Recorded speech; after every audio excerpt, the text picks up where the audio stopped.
All right. Right. Our next speaker, Liang Fu, is a professor at MIT. He does theoretical condensed matter physics, topological things. I guess, I don't know what you're talking about. AI for quantum matter. Okay. Lines up. So take it away. Thank you. Yes, it's a great pleasure to be here. I'd like to thank the IAIFI leadership for putting together this wonderful summer school and for having me here. Today I'm going to talk about using AI to study quantum many-body systems, and in particular quantum materials, which is my research area. And in particular, want to present some numerical evidence that perhaps this self-attention neural network is a powerful way to solve many-body ground states. And let me first acknowledge my collaborators. And this is where I also want to take the opportunity to thank IAIFI. So I first got interested in these deep neural networks through discussions with Dee Luo, who was an IAIFI postdoc fellow for 3 years here. And so together we looked into using neural networks for studying various quantum materials, including moiré materials. I won't talk too much about these earlier works, but really I want to thank the IAIFI for getting Dee, and that's really changed my research direction in the past few years. So after Dee moved to UCLA, we are lucky to have an undergrad from UK, Tony Tan, and together with Tony and another MIT undergrad, David Dai, we applied these neural networks to study more interesting states, which I'll talk about. And after Tony's success, a large part of my group members, Catch and team, graduate students, Max, Filippo, postdocs, a large fraction of my group members now are working in this direction.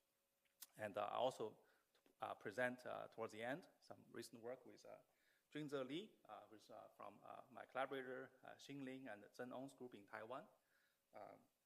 Okay. So for students in the audience, let me first introduce a little bit about quantum states of matter. So we know that there are all kinds of phases, and we also know that electronic properties of solids are all determined by quantum laws of nature. And for example, semiconductors, magnets, and superconductors, so these are pretty much familiar states of matter. And they are not only conceptually interesting, the microscopic behavior, different behavior emerge from the same fundamental equation of quantum mechanics, which is the Schrödinger equation for electrons in a periodic solid. But also, understanding quantum materials also is very important for modern technology. So we know that the semiconductor is a basis of computer chips. Magnets is used for information storage in the form of hard disks, and a superconductor for MRI machines. So while these phases are pretty much well understood in the last century, in the new century, right, new versions of semiconductors, magnets, and superconductors with interesting twists are being discovered.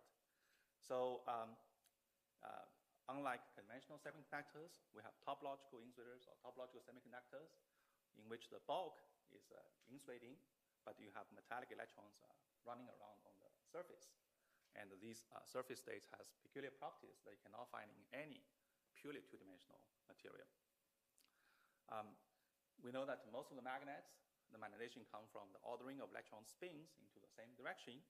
But just over the last 5 years, it was found that you take a nominally non-magnetic material like carbon, a pure carbon system, and under the right conditions, carbon graphene can actually form a magnet in which the magnetization does not come from the spin, but come from the orbital motion of electrons. Electrons form circulating current loops spontaneously at low temperature.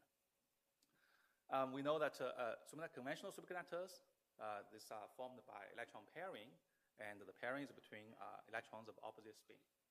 But only very recently, it was found that we can have superconductors that are completely spin polarized. And in this case, a pairing occurs between two electrons of the same spin. Okay? So it's an example of a superconductor that is also a ferromagnet. Okay? So all these emergent phenomena is what kept this field of condensed matter physics lively. And at a fundamental level, as I mentioned, all this emergent behavior, so different as they are, they all come from the same fundamental equation, which is the Schrodinger equation. It consists of electrons' kinetic energy, the interaction between electrons and the array of nucleus, which is basically the periodic potential, and from electron-electron interaction. Right. So this is really a first principle Hamiltonian for solids that has been known since the early days of quantum mechanics. And indeed, Dirac said that fundamental laws necessary for large part of physics, for the whole chemistry, are completely known. The difficulty lies only in the fact that application of these laws lead to equations that are too complex to be solved. Okay? So this is a challenge. Okay? Solving a many electron problem is hard because solving this equation for a many particle system is hard. So what do I mean by hard? Let's look at a simple example. Take the system like silicon, right, which forms this crystallized in this diamond lattice. Okay, so suppose we want to solve this many electron Schrodinger equation for a very small silicon with 2 by 2 by 2 unit cells in the x, y, z direction. So this will be basically 64 atoms. It's perhaps the smallest possible version that you can even call a solid, right? Now, in this problem, and because electrons move in continuous space, solving a continuous problem is difficult. One can make approximation. Basically, one can discretize a continuous space into a set of discrete orbitals. And for silicon, for example, it's known that electrons in the silicon atom, they mostly live in these s and p orbitals. So if we just take these orbitals, which has 9 orbitals per atom, including spin, that's 18 spin orbitals. And then we ask for 64 atoms with this right amount of electrons occupying these 18 times 16 spin orbitals, what will be the dimension of the Hilbert space? Okay, basically, I'm saying that once we choose this basis, a finite set of bases, one can transform this many electron Schrodinger equation into a matrix eigenvalue problem. Okay, this is already a simplification. There's already discretization error. Let's forget about that. Even in this case, the total Hilbert space dimension is 10 to the 65. And for comparison, the total amount of digital data that humans have ever created is 10 to the 21. Right? So this is what's known as exponential wall. Solving a many-body problem is exponentially hard for this reason. And it's so hard that even having a quantum computer will not help. So far, there's no algorithm, not even a quantum algorithm, to solve the ground state of a generic quantum many-body problem.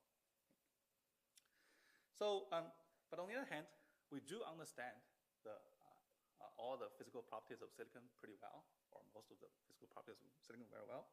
And this comes from physics insight. For systems like a silicon, basically one can, a very good approximation to the ground state is just a single slitted determinant. One can construct one particle eigenstates and then build the whole many electron ground state out of these single particle orbitals. And this approximation is a very good starting point for silicon, and one can systematically improve upon that. Okay, there's entire quantum chemistry methods for this. However, some of the most interesting behavior come from so-called strongly core electron systems.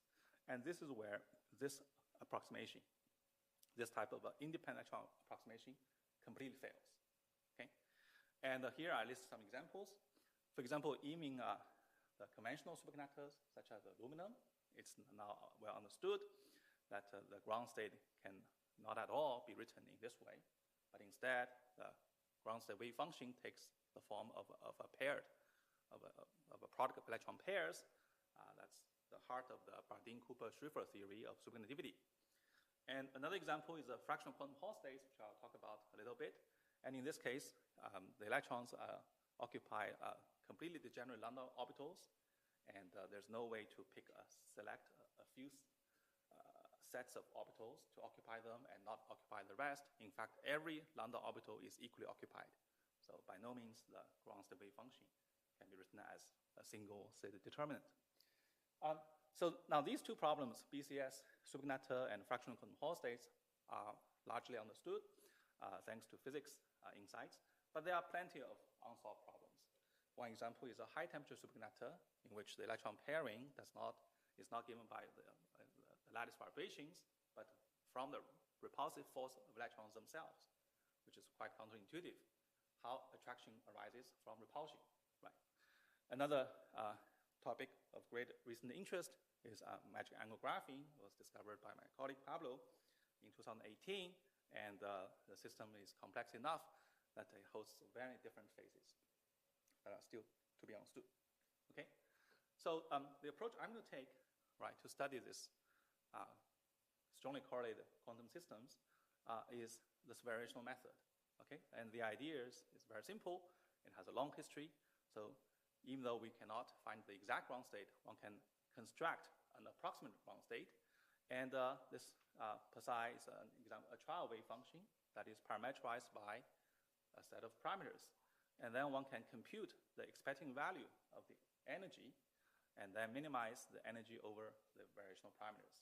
And this gives us an approximation to the actual ground state. And so some of the most famous most important progress in condensed matter physics come from the variational method. So one example is this superconductivity. The BCS wave function is given this form. Instead of a determinant over one particle orbitals, it's now a determinant of pair orbitals. G is an orbital for two electrons of opposite spin. Another example is the Laughlin wave function. It's taken in this way. And again, you can see that it explicitly builds on the coupling between every pair of electrons. So Zi minus Zj, Z is x plus Iy. It denotes electron coordinates in 2 dimensions. Okay, so this variational method has been extremely valuable, and you see that the human-designed variational wave functions, they take an elegant form, and they have very few variational parameters. On the downside is that you see that the variational wave functions for different quantum states, different quantum phases, are totally different. The BCS wave function for superconductor takes a completely different form from the Laughlin wave function for fractional quantum Hall effect. So it looks like one has to take a system-specific approach. And this, of course, introduces a human bias, right? So some of the challenges in understanding high-temperature superconductors is that people are biased towards different phases, and for each phase, one can design a variational wave function, but then in the real system may exhibit a behavior that is unexpected. Okay. Also, because the variational parameters is limited, there's a limitation of accuracy. Okay. Even when the variational wave function captures the essential behavior, let's say, of the phase, it's not quantitatively accurate. So the ground state energy would be significantly higher than the true energy. Okay. So this is where AI could help. So as we have all witnessed in the last decade, the AI has transformed many aspects of society and also entering science. So the general idea I'm going to follow here is that we want to construct variational wave functions, not by human design, but using a neural network. So what we want to basically generate a variational wave function using a deep neural architecture. So the input will be the electron coordinates, and the output will be an amplitude. So this gives us an explicit wave function that is parametrized by all the weights and biases, all the parameters that are part of this neural network. Okay, and in the way I see it, how neural network works, deep neural network, it approximates functions using many steps of simple linear algebra operations. As we will see that in the kind of neural network I'm going to talk about, we only use 3 elementary operations: addition, multiplication, and exponentiation. Okay? So this kind of reminds me of this philosophy of Taoism, that Tao begets 1, 1 begets 2, 2 begets 3, 3 begets all things. Right? So out of these 3 elementary operations, we can generate a rather complicated wave function. It's sufficiently complex that it can describe the ground state of a quantum matter. Okay?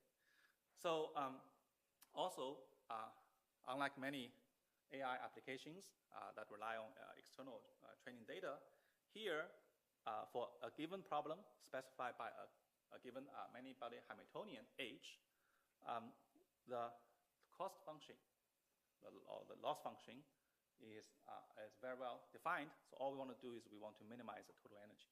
Right?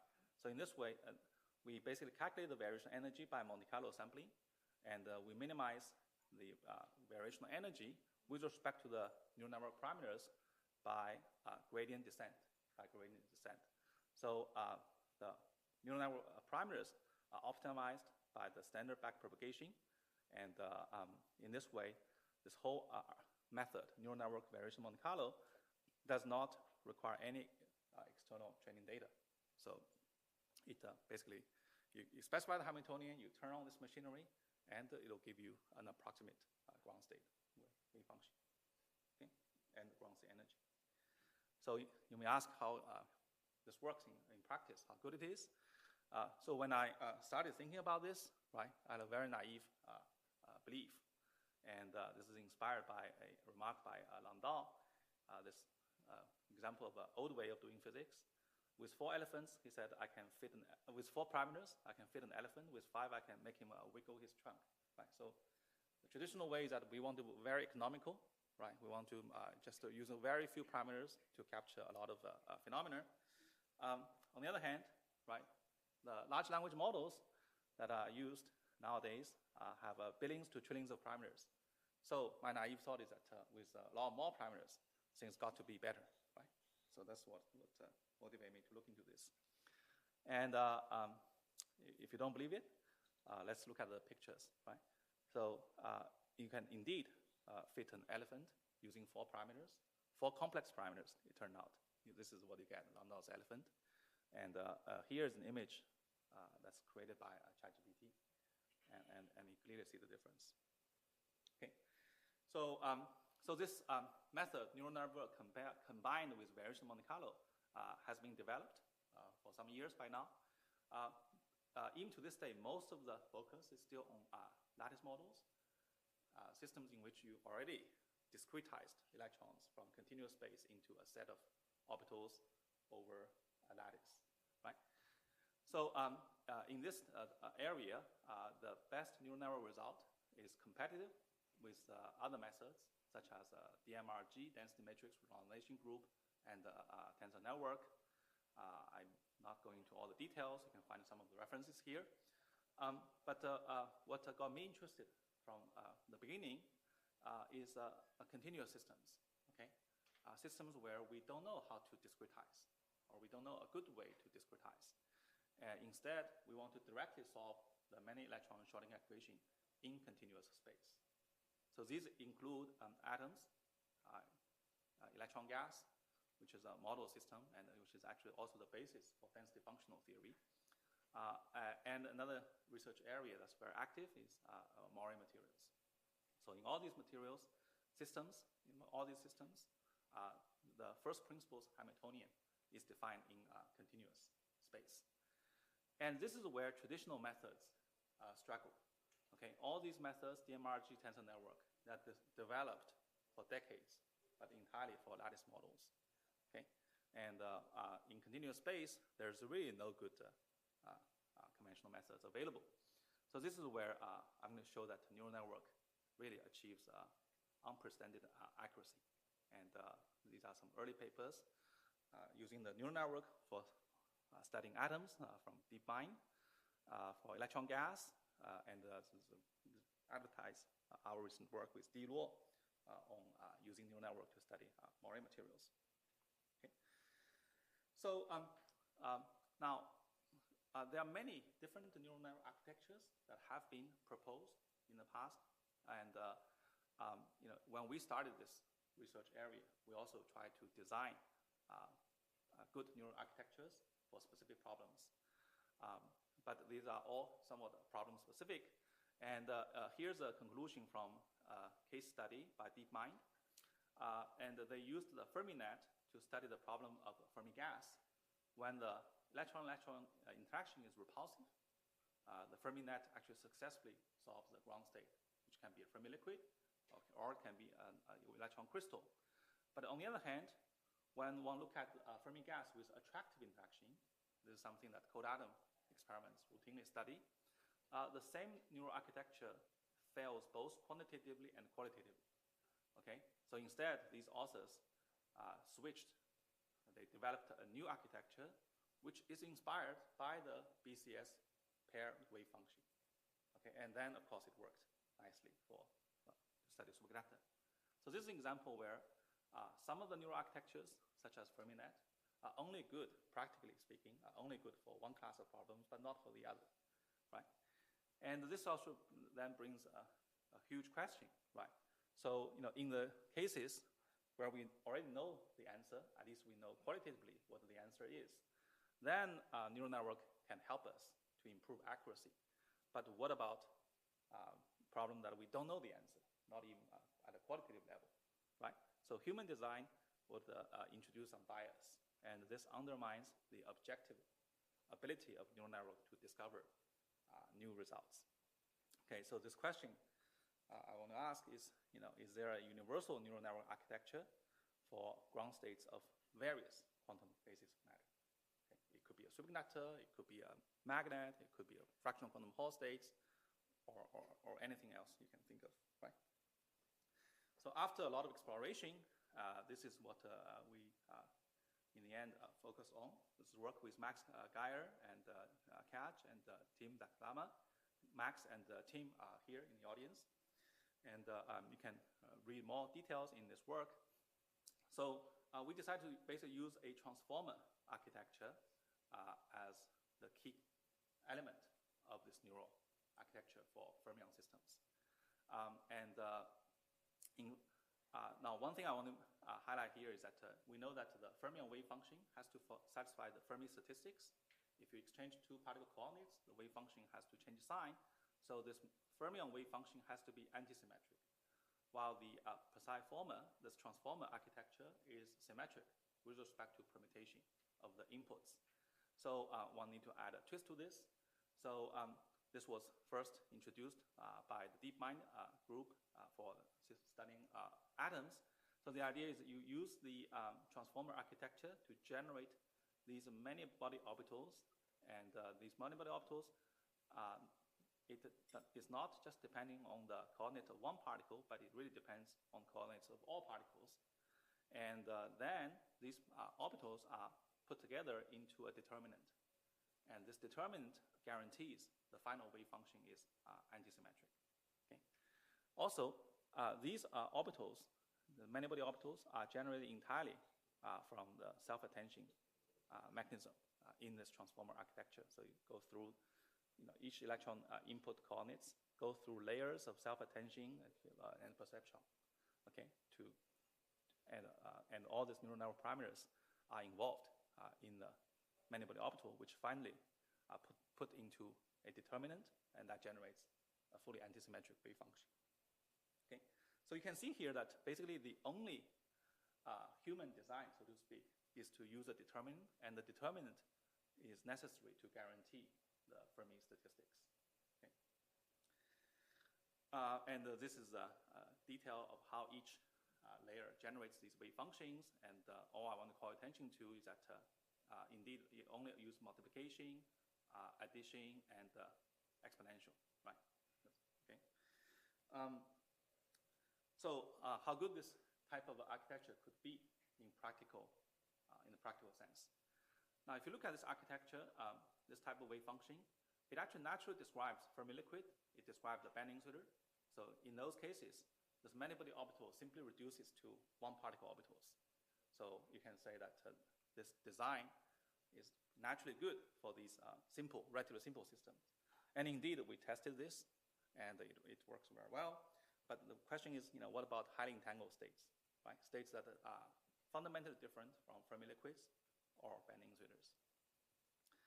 So one example is fractional quantum Hall states. And this occurs in a two-dimensional electron gas in a high magnetic field. Electrons, they form the cyclotron orbitals.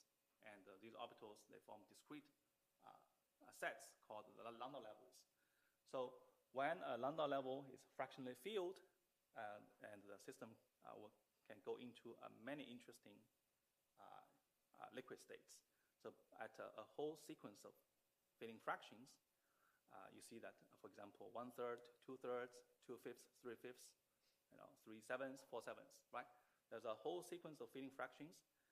At these filling fractions, the Coulomb interaction generates an energy gap, and the system goes into an incompressible liquid state with a quantized Hall conductance. Okay, this is a beautiful example of what we now know as topologically ordered states, and the wave functions are highly entangled, completely different from single-state determinant. Now, even though the essential physics of fractional quantum Hall for many of the fractional quantum Hall states has been well understood, there are still a lot of new developments. So this is an STM study from last year. It showed that at the different filling fractions, near 1/3 filling fraction, you see that the electron liquid is with a relatively uniform density, but slightly away from 1/3 filling factor, you see electron actually form a beautiful crystal. Okay, so this shows that there is a strong competition between Wigner crystal states and fractional Hall liquids. Right, two totally different phases of matter, but they are very close to each other in the primary space. A slight change in the filling factor drive the system from one to the other. And the formation of these Wigner crystals crucially relies on lambda level mixing. So in other words, the conventional study of the fractional quantum Hall effect assumes that the lambda levels are very well separated in energy, so the low energy physics entirely takes place within the lowest lambda level. But this is no longer true. We see that at least in some of these systems, strong lambda level mixing is playing a role in driving these Wigner crystal states. So we decided to give neural network a try. So this work with Tony and David Dai. And we use this self-attention neural network to study this problem of two-dimensional electron gas in the magnetic field. And we vary the magnetic field, or we vary the interaction strengths, so we can look at both the weak lambda level mixing regime and the strong lambda level mixing regime. So lambda is the characteristic Coulomb interaction divided by the lambda level gap. So this parameter characterizes the strengths of lambda level mixing. So when this lambda level mixing is weak, we see that this is a ground state charge density. It shows a relatively uniform distribution. I'll show you more results later. This is for 12 electrons. And it has, we also measured the angular momentum of this state. It's exactly quantized to be 198. That is expected of a fractional Hall liquid. On the other hand, when we go to a stronger interactions, we see the ground state charge density is very, very different. There's a 1 electron sharply localized at the origin, and the remaining, in this case, 8 electrons form a ring, right? So now, you might say this doesn't look like a Wigner crystal as seen by an STM, but remember that in a finite size quantum system, there's exact rotational symmetry. So the exact energy eigenstate has to be rotationally symmetric. And so in other words, what this is really a cat state. It's a superposition of Wigner crystals along different orientations. So it's really a rotating Wigner crystal. And we also can see that the angular momentum abruptly changes from 198 into 100. So it's a different state of matter. Okay. So we can also compare the neural network results with lambda level project excitation, which completely neglects lambda level mixing. And you can see that in all cases, the neural network energy, which is shown in red, is lower than ED. Okay, so this basically shows that the neural network is really accurate. Also, I want to emphasize in all these studies, the neural network is random initialized. So the ansatz we use absolutely knows nothing about the quantum Hall physics. It doesn't even know the existence of lambda levels. So we are directly solving this many electron Schrodinger equation in real space without any lambda level truncation. So without prior knowledge, self-attention neural network is able to discover different phases that are of totally different character. So, and because the neural network energy already beats the exactitude, so we are now in the uncharted territory. So there's nothing for us to benchmark with. Right? So in general, if you have a many-body Hamiltonian, we don't know the ground state energy exactly. So in this case, the neural network gives us our best variational energy, which is always an upper bound. But how close it is to the true ground state, we really don't know. So, so then we considered another task, right? To test the accuracy, the power of neural wave functions, we asked the following question. How accurate and efficient can a deep neural network reproduce a given many-body wave function? Okay, and you can call this needle in a haystack task, right? So in a vast Hilbert space, we want to find a particular needle. Okay. So now in this case, we know the answer. If the neural network reproduces exactly a target wave function, then the overlap would be 100%. Okay, 100%. So that's what we aim for. And in order to do this task, one might simply think that we can directly compute the overlap and for any neural wave function, and then we can optimize over the neural parameters, which is theta. Right? Now it turns out that for all but the smallest systems, this direct approach fails miserably. Okay? Because the Hilbert space is enormously large, so and you are targeting a particular state. So when you initialize the neural network, almost all the states in the Hilbert space has zero overlap with the target state. So in other words, the optimization, the landscape of the loss functions is very, very terrible. Okay? So we came up with a solution. This is the work with Filippo and Catch and Tony. Instead of directly maximizing the overlap, we switched to a new loss function. We want to learn a target wave function by fitting its n particle probability density and n particle probability current. So the probability density, so R here is a configuration for all particles, R1, R2, et cetera, and the probability density is the absolute value of per psi squared, and the probability current is encoded in the phase of the wave function, basically given by the gradient of the phase. Okay? So using these two new loss functions, this is the result we achieved. Again, we tested on fractional quantum Hall states, the Laughing wave function. And in this case, you can see what's shown on the left is the probability density for a Laughing wave function. Now, this is a calculation for 20 electrons, which lives in a 40-dimensional space, because each particle has an x and y coordinates.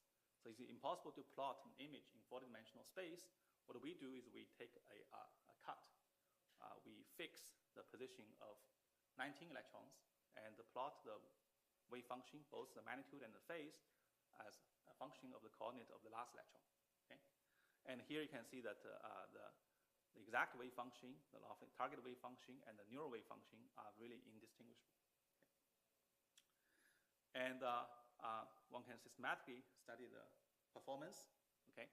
So the y-axis is the fidelity. Maximum fidelity is 100%, and the x-axis is system size, the number of particles. And we use neural networks, self-attention neural networks of different size. And you can see that for a given neural architecture, the fidelity decreases as the system size increases. This is not surprising. This is really the exponential problem of many-body systems, exponential challenge. But the good news is that for a fixed system size, even with 25 or 30 electrons, you see that with a moderate increase of the neural network size, we can achieve overlap on the order of 99.9%. Okay. And once we learned these laughing wave functions, which is a good approximation to the true ground state, we can then further optimize the energy. We can further switch to energy minimization. This will allow us to get true ground states. And this is the results for 25 particles. Here I'm showing the electron density in real space.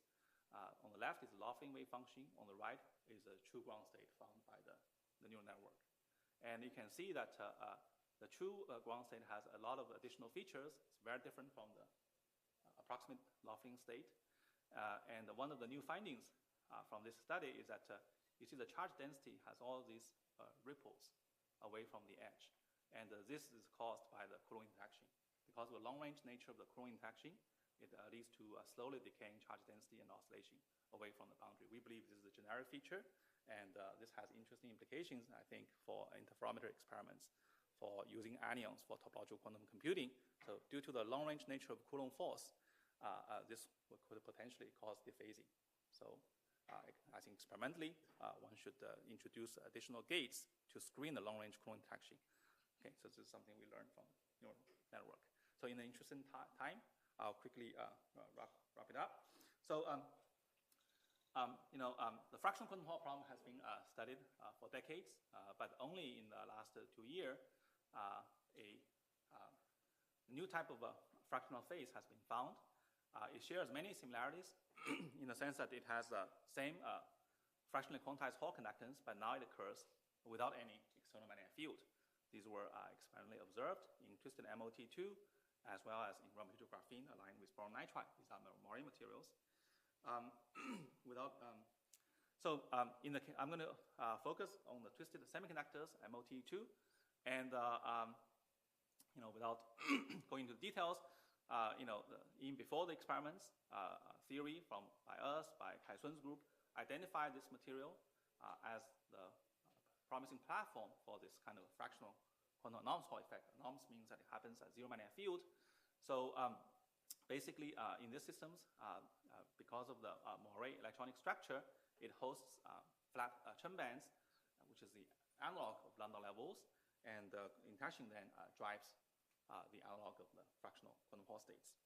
So motivated by the success of the fractional quantum Hall study with D-Law and a team, we decided to apply the neural network to these twisted semiconductors.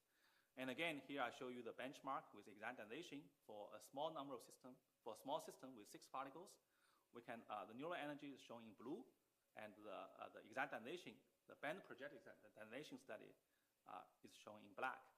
And as we increase the number of bands in the Hilbert space, you see the ED energy goes down as it should be. But even with the inclusion of 5 bands, the neural network energy still is below the ED energy. Okay, so this shows again the accuracy. For larger system size, it's only possible to do a 1-band ED, or not even possible to do 1-band ED, and the neural energy is substantially lower. Also, we can look at the structure factor, and we see that at a given twist angle, at 2/3 and 4/7 filling factor, the ground state is a liquid, it's a fractional Hall states, while at 1/3 filling factor, the neural network predicts a charge density wave. Again, the same neural architecture, the same neural wave function can capture distinct phases without human input. Okay, so the last example, which I will not go through, is that is for attractive Fermi gas. Earlier I mentioned the work by DeepMind, saying that the Fermi net actually fails to describe superconductivity. Now we show that for self-attention neural network, okay, based on the transformer, it actually accurately captures a superconducting state, even the most exotic one. It's this chiral ferromagnetic superconductor, where pairing occurs between electrons of the same spin. Okay, let me just summarize. I think that there's really a bright future of quantum science in the AI age, and there's plenty of opportunities to discover new phases of matter using the neural network due to its flexibility, accuracy, and scalability. Also, to me, I think the big interesting question is it possible to construct a foundation model, right? So after all, there's a first principle Hamiltonian that describes all electronic materials. That's the Coulomb interaction between electrons, kinetic energy of electrons, and the electron-ion interaction. Right? For all Coulomb systems, they all share the same Hamiltonian. So is it possible to construct a foundation model so we can predict the ground states as you change the position of the nucleus, as you change the crystal structure, right? This talk entirely focuses on ground states, but there's also recent interest in extending this construction to excite states, which will then lead us to quantum dynamics. So let me finally advertise a conference we are putting together in about 2 months. This is going to be in New Hampshire. It's a very nice place. Timing is chosen to be coincided with the color foliage, the peak of the color foliage, and it's only less than 1 hour drive from here. And we managed to get a list of prominent speakers, including Robert Huang.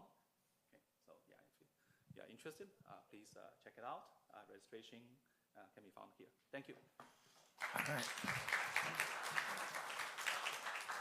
Time for a couple questions. I saw this hand go up very quickly.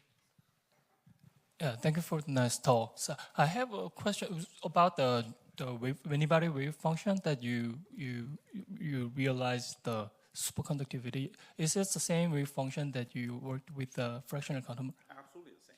So is it the determinant, summation of the determinant? It's exactly this determinant, yeah. But how do you know that will work? Right, yeah. So first, great question. So we are using exactly this wave function. It's exactly the same architecture, okay? And when we applied it to the superconductivity problem, how do we know? That's an excellent question. So this is why what we are doing is like a numerical experiment. So what are the signatures? What are the experimental signatures of superconductivity? Well, one quantity is called the binding energy. In an ordinary superconductor, because electrons are paired, the ground state prefers to have an even number of electrons. So if you add 1 electron to the system, it costs a finite energy, the superconducting gap. But if you add 2 electrons, it doesn't cost energy. So there's an even-odd effect. So this quantity called the binding energy is energy cost of adding 2 particles minus 2 times the energy of adding 1 particle. So we compute this quantity, and you see that it staggers between positive and negative. That's exactly what you expect for a superconducting state with pairing. And interestingly, in this case, if you look at it, you find that the ground state actually prefers to have odd number of electrons instead of even. This is exactly the signature for a chiral topological superconductor. Because electron spin is fully polarized, right? So the pairing is now between electrons of the same spin between opposite momentum, k and minus k. But every k states is paired except the one at k equals 0. K equals 0 now does not have a partner to pair with. Right? Unlike the spin singlet superconductor, even at k equals 0, there are 2 states, spin up, spin down, which can form a pair. But when spin is fully polarized, k equals 0 is an unpaired loner. So this means that the ground state actually prefers to have an odd number of electrons, and that's exactly what we observed. So another even more direct evidence of superconductivity is this pairing order parameter. This is basically the overlap between n particle ground state and n plus 2 particle ground state connected by electron pair operator, right? The C dagger evaluated between n and n plus 2 ground states. And this is the result. You see that the order parameter is peaked near the Fermi surface, and it forms a P plus IP pattern. The color represents the phase.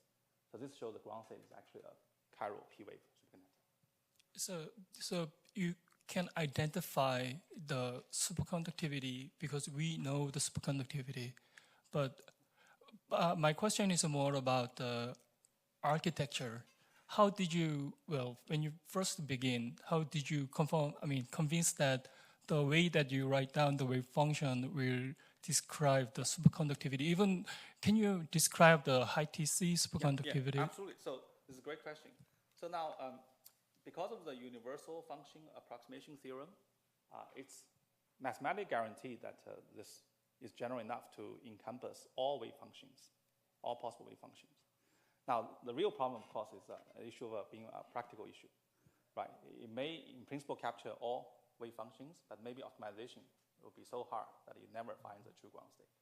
Or maybe you need an enormously large number of parameters to find the ground state. So that becomes what I said, like experiments. Right? So we decided to do these experiments, And at least for these systems, it works. Yeah, next question about self-attention. How far can you go with the self-attention in terms of correlation? How did you know self-attention describes the strong correlation very well? Yeah, and so I can give you one example that for example, if you look at this Laughlin wave function, okay? If you look at this Laughlin wave function, which takes this form, right? It doesn't look at all like a determinant, but you can show, it's not too hard to show that with just a single attention layer, you can get a Laughlin wave function. Right, but well, is there any principle that we can learn from self-attention? If I take a closer look at the coefficients, and can I learn physics out of self-attention? If you look at the self-attention parameters and the distribution of parameters for each particle and learn physics out of? Yeah, no, this is a good question. I mean, we are thinking a little bit along this line, right? It's like when we look at this needle problem, right? We want to fit the particle probability distribution, right? The probability distribution is part of the wave function. It's not everything, but it's part of it. And so we are trying to understand whether self-attention can give us some insight into the probability distribution. So these are all excellent questions. I'm sorry, I have one more question. So have you had a chance to think about the finite temperature? That's another great question. A little bit, but not too much. So happy to discuss. Yeah. All right, thanks. There's one over there. Yeah. First of all, thank you for the talk, and I found the results truly amazing. So yeah, that was really good. So I have a question concerning the extension to the Bose systems, because when I look at it, I think like maybe you can find like BEC, for example, Bose-Einstein condensation, Bose-Einstein condensate, stuff like that. And when I look at this Laughlin state, I think automatically of the Calogero Sutherland model, where this is the same state except you have absolute value because this is a Bose system. And I was wondering actually if you could use similar Hamiltonian and simulate and find a ground state for Bose systems. Yeah, absolutely. Yeah. It's something we are working on for boson systems. Yeah, in some sense, boson systems is easier. It's easier, because the wave function is permutation symmetric. Yeah. And you could test and check whether you find the Calogero. Exactly we are working okay. Using transformer, And also, is there a way to find excited states as well? Yeah, that's a great question. Yeah, so we have some exploration in that direction. Sometimes the excited state has a different symmetry quantum number from the ground state. Yeah. And in that case, you can modify the loss function to enforce the neural network to target a state of a different quantum number. In that way, you can target excited states. Okay, so that's great. Yeah, so I did a little bit of exploration. A little bit of work. Yeah, but yeah, it's a great question. I think there's a recent work by DeepMind to targeting excited states of atoms. Okay. And you might be interested. Yeah. Thank you. All right, one last question here. Yeah, thanks for the talk. So there's a scenario so that you instead of doing direct like overlap maximization, you fit the n particle probability. So I was wondering how would that help you? Like, should I think of you are trying to first find the probability and the n particle probability density, and then use that. Yeah. So what do we do? Yeah, it's a good question. So what we do is we use we still use the same architecture, architecture to generate the trial wave function, right? And then we compute the probability density and the probability current of this trial wave function, and then we plug it into the loss function. The loss function is just the difference of the probability distributions, right?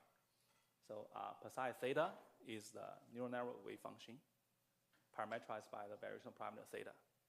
And psi reference is a given target wave function, right? So the neural network generates psi theta, and from that we can feed into these two loss functions. Does that make sense? Okay. So I have a really last question. So. Okay. You can ask during the coffee break. Sorry. All right. Let's thank Liang Fu again.